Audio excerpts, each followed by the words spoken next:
Welcome to the Salmon Runs YouTube. Enjoy the video. You start by confirming you have enough free space and an SD card mounted if that's your plan. Open the Google Play Store and tap your profile icon at the top right. This gets you to account controls quickly. Once there, tap Settings and look for Network Preferences or App Download Preferences to begin changing storage behavior.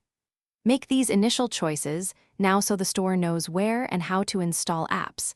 This avoids re-downloading later. Now modify where apps download and install.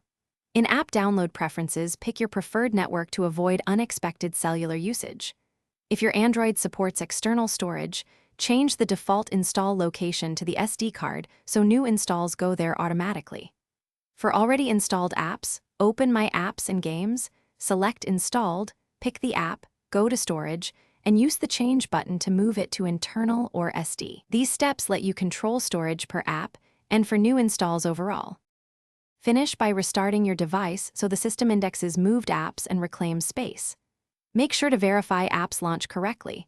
If the move option is missing, that often means your Android version or the app itself prevents external installs, so check compatibility. If storage still looks full, clear cache under Settings right arrow Storage or per app. This frees temporary files immediately. If problems persist, unmount and remount the SD card or reinstall the app to reset its storage allocation. Thanks for watching. Consider subscribing if we helped you.